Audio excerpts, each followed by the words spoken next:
Hello friend, good morning everyone. দেখতেই পারছো ভীষণ সুন্দর একটি দৃশ্য। তোমরা কি বলতে পারবে এই জায়গাটা কি? আর এটা দেখছো, এটা একটি জলপুষ্ট নদী। এটা কিন্তু বিশাল বড় নদী। দেখে কিন্তু আমাদের একটাই কথা মনে পড়ছে, মনে হয় যেন এটি বক্সা জয়ন্তী। বক্সা জয়ন্তীতে যাওয়া হয়নি, কিন্তু বক্সা জয়ন্তী থেকে এটি কোনো অংশেও কম না। এটি যখন কিছুদিন আগে বর্ষা হয়েছিল, প্রচণ্ড জলে ভর্তি হয়ে গেছিল, কিন্তু এখন একদমই জল নেই, পুরোটাই জলে শূন্য। প্রচণ্ড ধুলো উঠছিল, সেজন্য আমরা বাসের জানলার কাচ বন্ধ করে দিয়েছি। বিশাল বড় জায়গা, তার পাশে আছে বিশাল বড় পাহাড়। দেখতেই পাচ্ছ আমরা কোথায় পৌঁছে গেলাম। এক্ষুনি তোমরা দেখতে পারবে আই লাভ চামরচি। ভীষণ সুন্দর জায়গা। তোমরা যদি কেউ এসো, অবশ্যই এসো।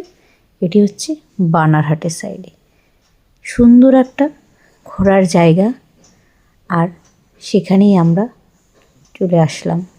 দেখো, চামরচি ইকো পার্ক অ্যান্ড রিসোর্ট। কি সুন্দর ওয়েদার, আর সাথেই কিন্তু দেখা যাচ্ছিল গুম্ফা মন্দির। আমার মেয়ে এখানে ভীষণই মজা করছে। খোলামেলা প্রকৃতির কোলে সূর্যটি যেন লাল হয়ে গেছে, আর এত সুন্দর ওয়েদার ছিল। পাখিরাও আপন মনে খেলে বেড়াচ্ছে। মানে নীল আকাশে সুন্দর মেঘের ভেলা, সাথে সুন্দর হাওয়া। দেখতেই পাচ্ছ এত সুন্দর ওয়েদার, জায়গাটি ভীষণ সুন্দর, মানে মনোমুগ্ধ পরিবেশ। হঠাৎ করেই প্ল্যান হয়েছিল যাওয়ার। ঘুরতে সবারই ভালো লাগে, আমিও ঘুরতে ভালোবাসি, সেজন্য নতুন নতুন জায়গা ঘুরতে ভীষণই ভালো লাগে। আর এটি সম্ভব হয়েছে আমার হাজব্যান্ডের জন্য। দেখতেই পাচ্ছ পুরো একদম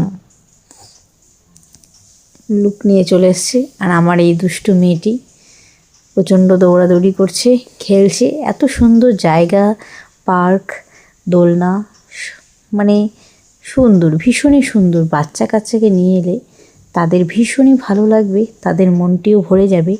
আর বাইরে অনেক দোকান আছে, সেখানে অনেকেরা, তোমরা জানবে ওখানে সেল রুটি পাওয়া যায়।